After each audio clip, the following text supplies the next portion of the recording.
Big pass Tamil season 8ல நேத்து வந்து பாத்தீங்கன்னா, வெள்ளிக்கிழமை நிகழ்வுகள் அப்படின்னு சொல்லி ஆரம்பிக்கும் பொழுது, ஒரு ஸ்குவைட் கேம் அப்படின்னு போட்டு ஒரு டீஷர்ட் போட்டு எல்லா கண்டஸ்டன்ட்ஸும் இருந்திருப்பாங்க. ஆனா, அதுக்கு முன்னாடி என்ன நடந்தது அப்படிங்கிறது யாருக்கும் தெரியாது இல்லையா? அதுக்கு முன்னாடி ஒரு டாஸ்க் நடந்திருக்குங்க. Netflix தான் வந்து பாத்தீங்கன்னா, இந்த டாஸ்க்க வச்சிருக்கிறாங்க. அதாவது பிக் பாஸ் வீட்ல இருக்கிற ஹவுஸ்மேட்ஸ் வந்து ஸ்குவைட் கேம் விளையாண்டுருக்கிறாங்க.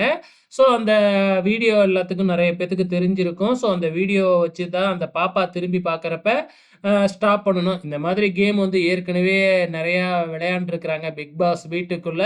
இது வந்து பார்த்தீங்கன்னா, பயங்கரமா செட்டப்லாம் பண்ணி, சும்மா 2, 3 பேர உள்ளார அனுப்பிவுட்டு, சும்மா பயங்கரமா பயப்படுற மாதிரியான ஒரு கேம் மாதிரி வச்சு, அதுல யார் வின் பண்றாங்க அப்படிங்கிற மாதிரி தான் வச்சிருந்தாங்க. ஸோ, இதுல வந்து பார்த்தீங்கன்னா, 3 பேர் தாங்க அவுட் ஆனாங்க. ஜெஃப்ரி, பவித்ரா, சௌந்தர்யா இவங்க 3 பேரும் அவுட் ஆயிட்டாங்க. மத்த எல்லாருமே வந்து பார்த்தீங்கன்னா, ஜெயிச்சுட்டாங்க. ஸோ, ஜெயிச்சவங்களுக்காக வந்து பார்த்தீங்கன்னா, கிஃப்ட்லாம் குடுத்துருந்தாங்க. அது மட்டும் இல்ல Netflixல இருந்து வந்து பார்த்தீங்கன்னா, நெறையா சாப்பாடு இந்த மாதிரி எல்லாமே வந்திருந்தது. அதுக்கப்புறம் தான் விடுதலை பார்ட் 2 போட்டிருப்பாங்க படத்துல.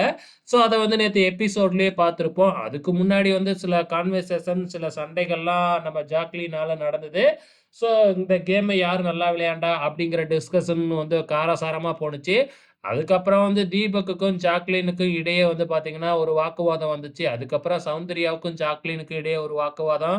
இந்த மாதிரியான வாக்குவாதங்கள்லாம் நைட்டு ஏற்பட்டுச்சு. ஸோ, அதெல்லாம் எபிசோட்ல காமிச்சிருக்க மாட்டாங்க. இதுதாங்க நைட்டு நடந்தது. பிக்சர்ஸ பார்த்திருப்பீங்க. உங்களுக்கு புரிஞ்சிருக்கும்னு நெனைக்கிறேன். உங்களோட கமெண்ட்ஸ மறக்காம இந்த வீடியோ கீழ கமெண்ட் பண்ணுங்க.